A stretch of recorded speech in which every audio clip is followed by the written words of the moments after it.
Okay, so I'm doing my reflection via video, obviously.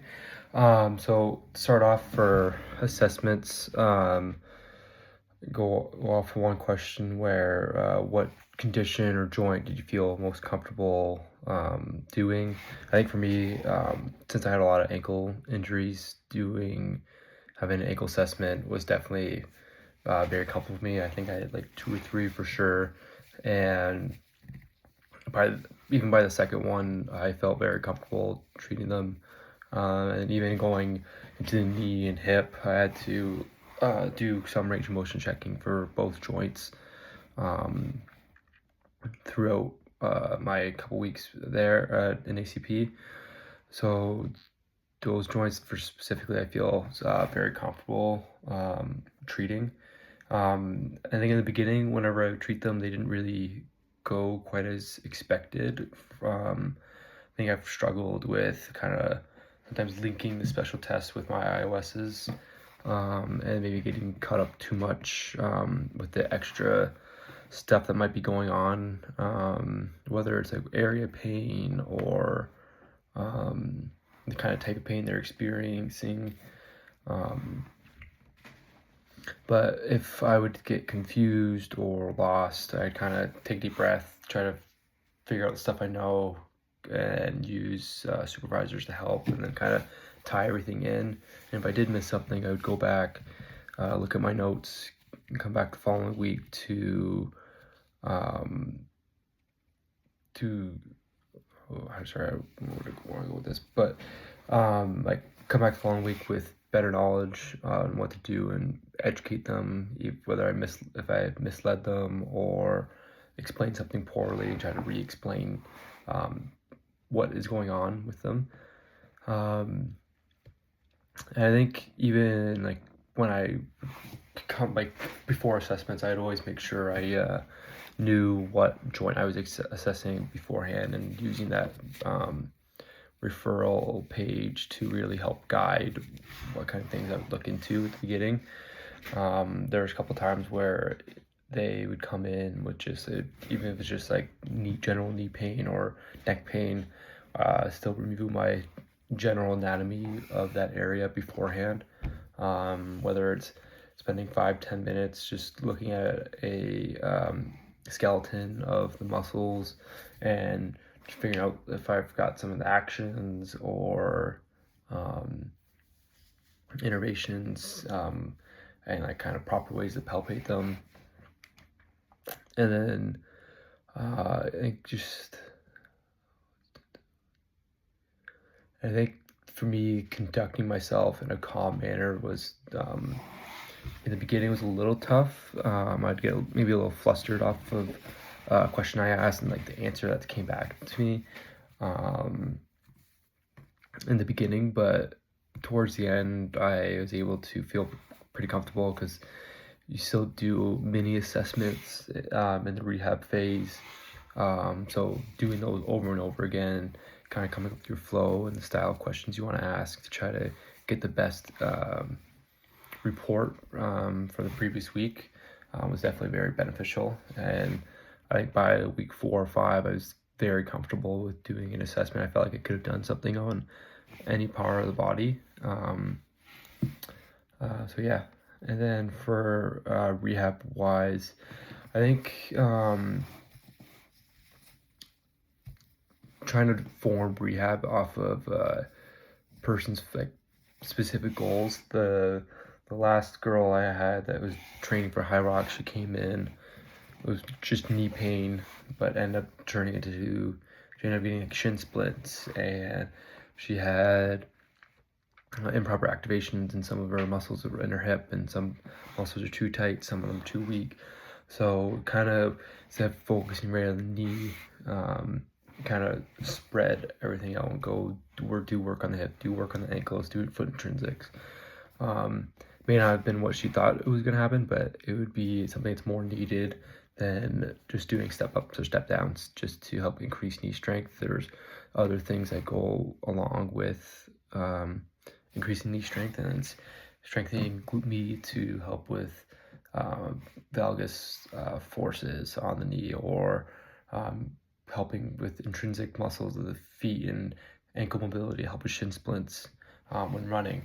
So it's like coming up with different modifications like that. I found by the last couple weeks I was definitely able to do. I didn't have to do it very much because a lot of the patients I had in the beginning were, I would say, pretty straightforward, and there's nothing too crazy going on with them. But the last patient that I had was definitely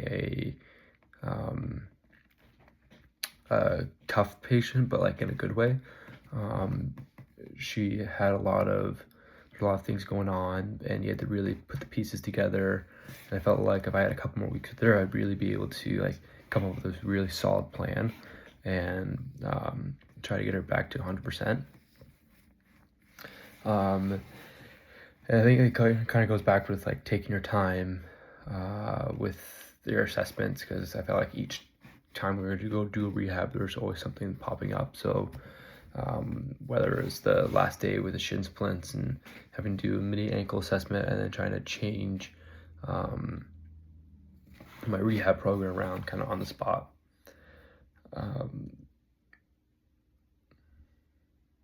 And I would say like patient progression. My badminton, table tennis ankle sprain guy that played badminton, table tennis. I felt like every week we made very good progress. Each week we would struggle with the movement, and I'd probably give him a squat, but I probably should have made it assisted.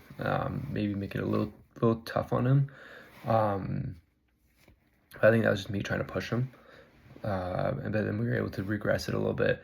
And once you get him to do the assisted motion, he was able to get down packed. So then the following week, you can do it unassisted, and then try to move away from the squat and then go into a lunge. And all we can do the full lunge. So then we had to do it assisted.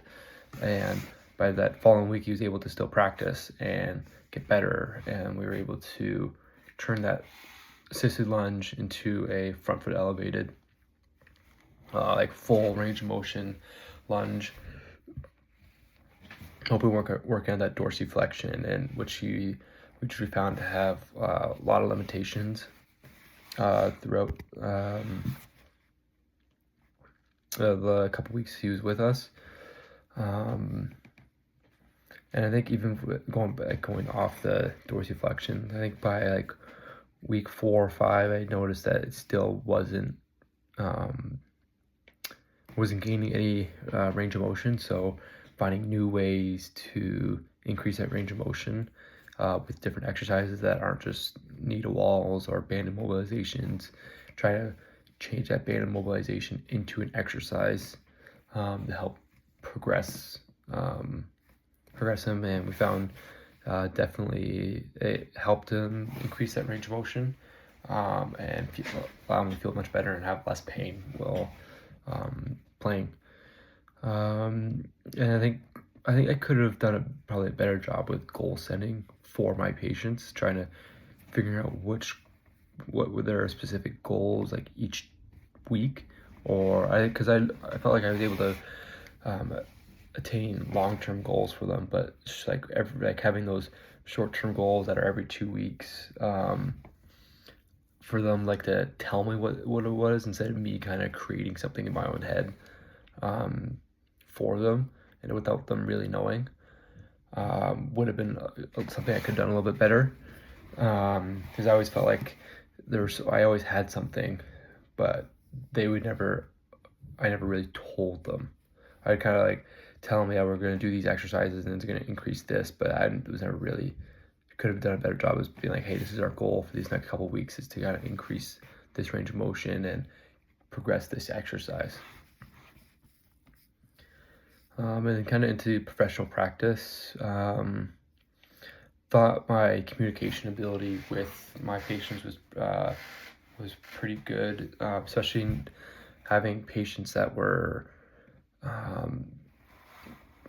how to word it, like maybe not into same things I would be into, and try to find different topics that we can both like discuss, whether it's being a student at Sheridan, with one of my patients, and trying to like talk about like where we go out for food, and like what are good areas out in Brampton, like things like that. You kind of have to change that up, instead of, for me, like some people don't always watch hockey or watch football, and it's hard to talk it's hard to find topics in the beginning, but I feel like by the end, you'd always pick up, ask them how the week was, kind of what you get up to, and then take those things that they give you and kind of build off that. And whether it's if they went out for dinner or if they went to this cool arcade place, something like that, try to build off that and try to create constant conversation.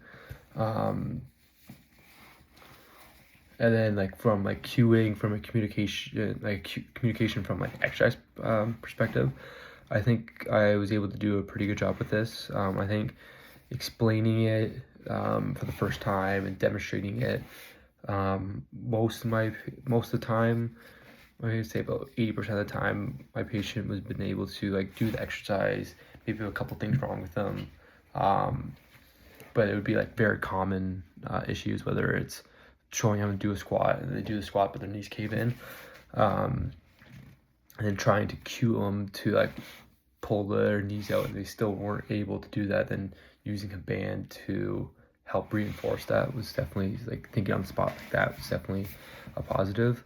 And I think even like doing a lot of tactile cueing, and really getting my hands on the patient if they're not doing something properly, to help me move them into the area that I feel they should be.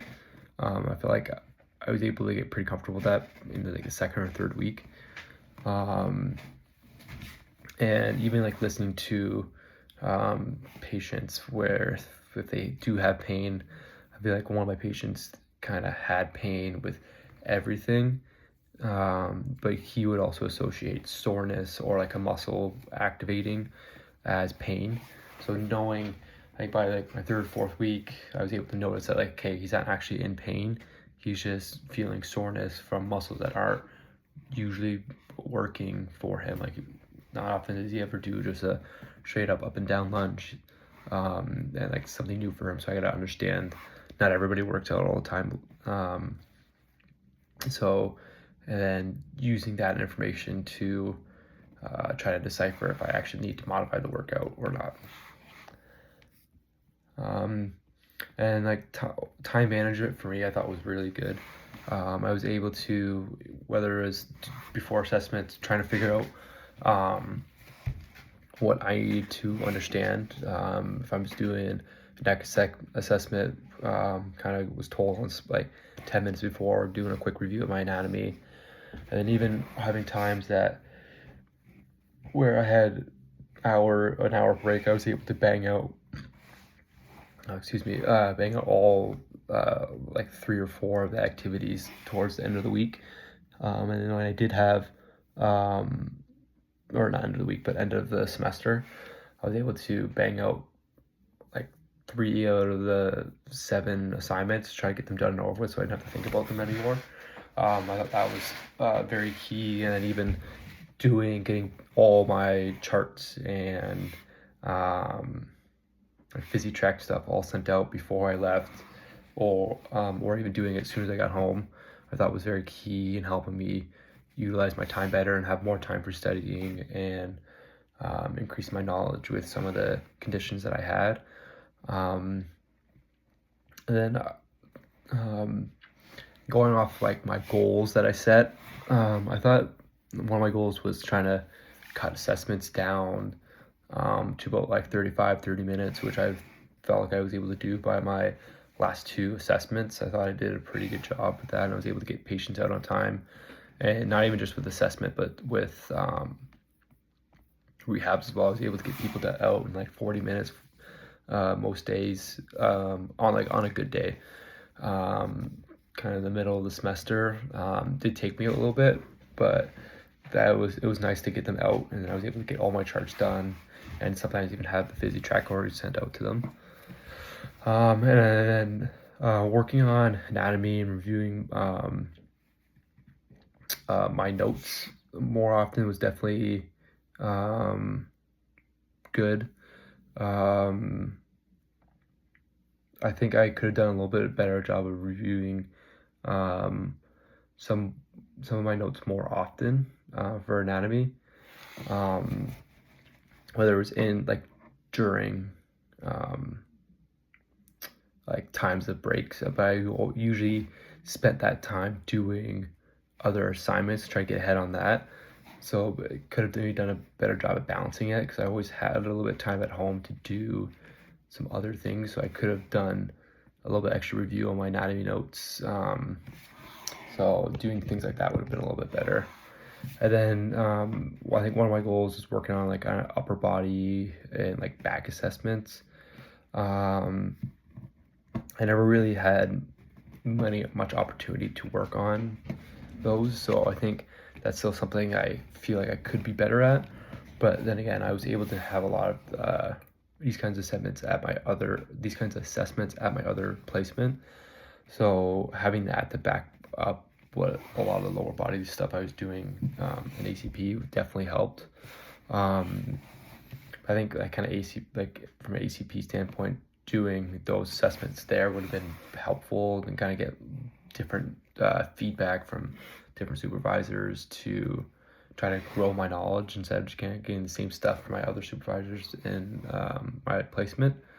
But other than that, I feel like I was able to achieve my goals well. It may not have been exactly what I wanted in the end, but I was able to come up with new goals kind of halfway through ACP, and I achieved those.